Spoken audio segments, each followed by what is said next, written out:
Welcome back to News You Missed, where the planet never sleeps, the headlines never make sense, and we read it all so you don't have to. Good morning, Drew, and hello everyone out there. We've got news flowing thick and fast. It's crazy what's going on out there. The exposure is coming in like it's no tomorrow. My first story, House Republicans are calling several of Joe Biden's presidential pardons illegitimate, claiming his aides abused the use of an auto pen to sign documents without proper approval. A new report by the GOP-led Oversight Committee accuses Biden's inner circle of hiding his cognitive decline and misleading the public. The panel says executive actions signed with the auto pen may be void and is urging investigations into several former officials. A Biden spokesperson has dismissed the claims as false and politically motivated. Drew, this is a story we've known for ages. The walking shell that is Biden hasn't been in charge of the US, which then means the people pulling his strings, wow, aren't they in worse trouble than you can believe for abusing presidential authority? Well, you'd like to think so, so let's see if anything actually happens about it. And my first story, first up, Netanyahu abruptly ended his corruption trial today, citing urgent security developments. Within hours, new airstrikes were launched on Gaza and Hamas accused Israel of breaking the ceasefire. The Middle East peace process now officially has a restraining order. When your Prime Minister leaves court to start war, you know the defence strategy isn't working. I mean, what do you think happened here, Paul? He got the arsehole and went, I'm going to go and play with my toys. Well, from what I can understand is Hamas launched the strike which actually killed an Israeli soldier, and obviously Israel has responded, and I don't know what's going on over there, but can people just stop killing each other? It's as simple as that. My next story, in Washington, D.C., the US government has reinstalled the statue of former Confederate General Albert Pike, the only outdoor Confederate monument in the Capitol. The statue was torn down and set on fire during Black Lives Matter protests in 2020. Officials say the restoration follows federal preservation laws and recent executive orders to beautify the city. But critics, including Congresswoman Eleanor Holmes Norton, have condemned the move as offensive, calling Pike's legacy dishonourable and unworthy of public tribute. Next up, Kim Jong-un decides to test a new cruise missile just hours before Trump landed in Seoul. The timing says, welcome Mr. President in ballistic. A Paris court has heard a case against 10 people accused of spreading online rumours that France's First Lady, supposedly, Brigitte Macron, was born male, a claim she has long denied. The defendants argued their posts were satire or free expression. Macron's daughter, Tiffaine Azuriez, testified that the false claims have deeply affected her mother's life. Drew, I'm sorry, but this could be settled in 2 tests. An X-ray of the hip area and a DNA test. Done. There doesn't need to be a court case. The only reason why they need a court case is they're trying to keep up a lie. Sorry, but that's the truth. Meanwhile, in the Caribbean, Hurricane Melissa is rewriting geography. The Category 5 monster slammed Jamaica with 175 miles per hour winds and 30 inches of rain before heading to Cuba. 7 dead, thousands homeless, and half the island underwater. Cameroon has re-elected 92-year-old President Paul Biya, the world's oldest sitting leader, despite violent clashes ahead of the vote. Biya, in power since 1982, won 53.66% of the vote in October the 12th, while opposition candidate Issa Chimora Bakary received 35% of the vote. Protests erupted across the country, with 4 demonstrators shot dead and over 100 arrested, as citizens demanded credible results. Security forces also faced injuries amid street clashes in Douala, Garoua and Mauawa. Rio de Janeiro descended into chaos as 2,500 heavily armed police battled cartels in the city's largest operation ever. Helicopters, armoured vehicles, drones, the works. When your commute involves a tank, you know urban planning failed. And Drew, just to add on to the end of that, 64 people have been killed in the massive police operation. Now, for anyone out there who's looked at Brazil a little bit, in the favelas, the gangs run everything. Most areas the police can't even go into. So the fact that they've done this massive operation, well, I think there was always going to be casualties. And my next story. Reports of mass killings are emerging from El Fasher in Sudan after the paramilitary Rapid Support Forces seized control of the city. Local activists and the UN say thousands of civilians, mostly from non-Arab communities, have been executed or displaced, with videos showing bodies and destroyed properties. The RSF now controls all of Darfur state capitals, raising fears of ethnic cleansing and worsening humanitarian crisis. Tens of thousands remain trapped, and aid agencies warn of growing starvation and medical emergencies. And from disaster to absurdity, the Mississippi monkey masquerade. A truck hauling lab monkeys infected with hepatitis C, herpes and COVID overturned on a highway. One monkey still on the loose.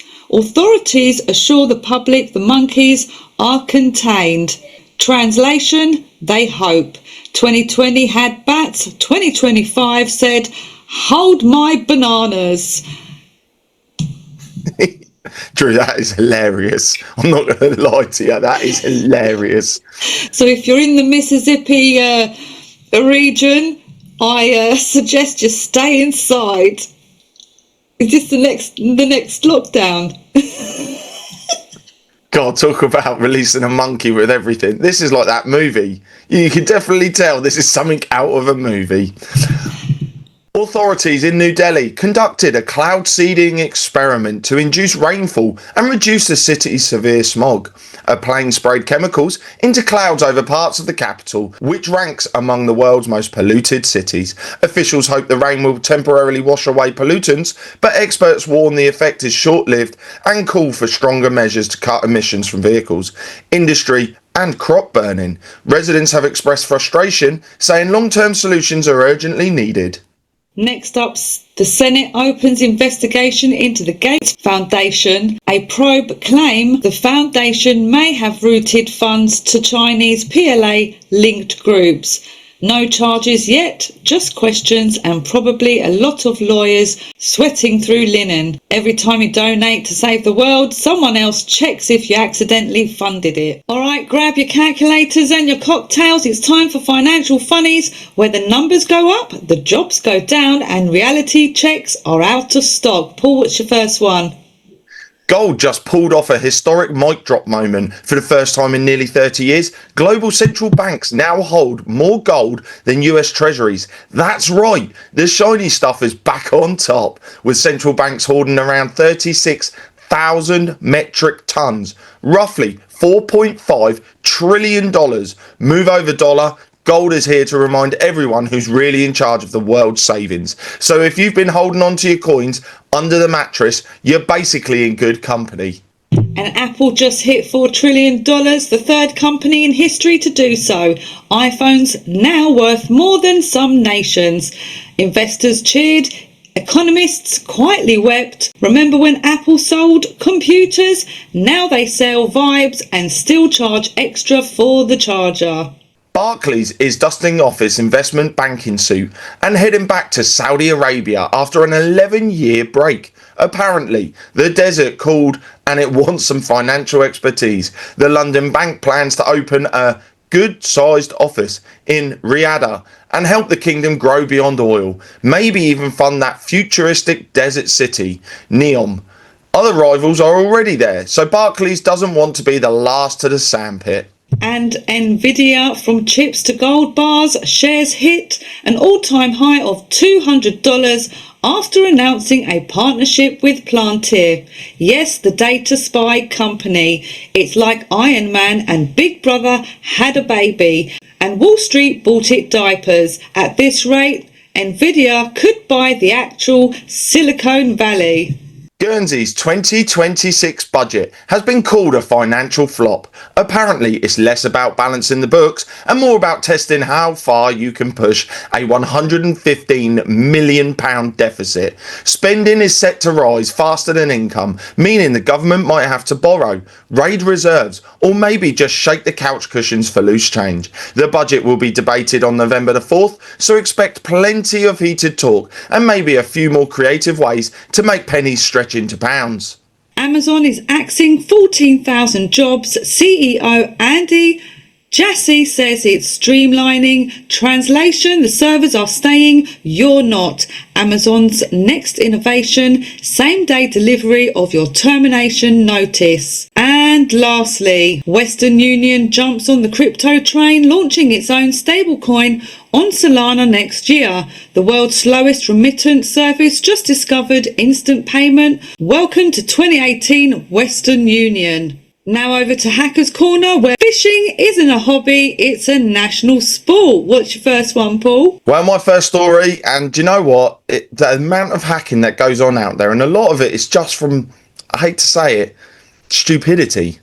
It's just not taking those extra 2 minutes because we're rushing around in life and the mistakes happen there. My first one: Google Chrome has just had a big oops moment. A 0-day bug tracked as CVE 2025-2783 let attackers escape its sandbox with just a malicious link and a click. The flaw affected the Mojo component on Windows and has been actively used in the wild. Translation: update now is basically the new click this link if you like hackers. So go ahead, update your browser like you're flossing your teeth. Your Wi-Fi and your sanity will thank you. And your Google Workspace might be more open than you think. The secure by default promise? Not quite. With open file sharing and wild zero auth app permissions, it's like giving everyone a VIP pass to your corporate karaoke bar. Third-party apps can get so many rights they start acting like admin gods, sneaking out data while you're just trying to write a spreadsheet. So remember, convenience is the thief's carpool. Lane lock it down before you get a ride with the wrong passengers. And Sidewinder strikes again. Fake Adobe updates hit a European embassy in India. Sneaking in Stealerbot malware. Click once exploit plus diplomats equals international embarrassment. If it says update now, it's already too late. And new Android Trojan Herodotus hits Italy and Brazil, steals 2 FA codes while typing like a gentleman. Malware with manners, at least it says please. And time for Robots Corner, where humans pretend they're still in charge. Paul, what's your first one? Well, Drew, obviously you covered Amazon and the 14,000 layoffs that they're going to do, and that's all down to AI. We're talking factory workers, you name it, they're all going. But my first real story: OpenAI says over 1 million people discuss suicidal thoughts with ChatGPT every week. Internal analysis shows that about 0.15% of its 800 million weekly users display signs of suicidal intent. In response, the company has updated the chatbot to better recognise distress, respond empathetically, and guide users to real-world help. Experts warn that prolonged AI interactions can sometimes worsen mental health, highlighting the need for safe and responsible use of chatbots. Now, this is my own personal opinion. If you think you need to talk to an AI chatbot about this, you need to stop right now and go seek real-world help. Talk to a human being. Do not talk to an AI chatbot, because I can tell you now, it is never as bad as you think. There is always hope. There is always a chance that you can fix the situation. You've just got to talk to somebody. So please don't suffer in silence. And Tesla's revealed its unified AI brain that runs both cars and humanoid robots. Millions of fleet cameras feed one neutral net that can drive, walk, or possibly overthrow civilization. Pure vision learning, no LiDAR, no radar, just vibes and 3D mapping. One glitch away from oops, I drove your humanoid. Well, Drew, as if life wasn't tough enough and The stresses of life catching up with you. Scientists have just invented Life Clock, an AI that tells your biological age using routine health records. That's right, forget candles on your birthday cake, your liver, kidneys and red blood cells, and now the party poopers that reveal your true age. Life Clock actually has two clocks, one for kids and one for adults, and it can predict disease risk years in advance. Basically, it's like having a nosy, futuristic grandma who knows if you're going to get diabetes before you even crave that second donut. So eat your veggies or Life Clock will judge you. Now, Drew, this is just the start. It won't be long before it starts predicting when you're going to die. And the last story for our AI segment of the show. Hurricane Melissa is wreaking havoc in the Caribbean, and apparently so is the internet. Social media is flooded with AI generated videos, including sharks casually swimming past houses like it's a new episode of Shark Week, Tropical Edition. Our fact checkers are working overtime to separate the real storm footage from the digital Sharknado nonsense. So if you see a tiger shark ordering a latte in your backyard during Melissa, it's safe to assume it's fake. Stay tuned for the real updates and maybe keep the surfboard handy. Thank you everybody for tuning in today. That was the news you missed on Wednesday the 29th of October 2025. Thanks for staying with us for so long. There was so much news that was out there today. It was absolutely monumental, good, bad and ugly. And tonight we have on Josh Reed, where you the audience can interact, ask him questions, find out what's going on out there in the world. So thanks for joining us once again, and we'll see you next time. Stay sane, stay curious, and we'll see you tomorrow when the world tries something even weirder. But for now, bye bye.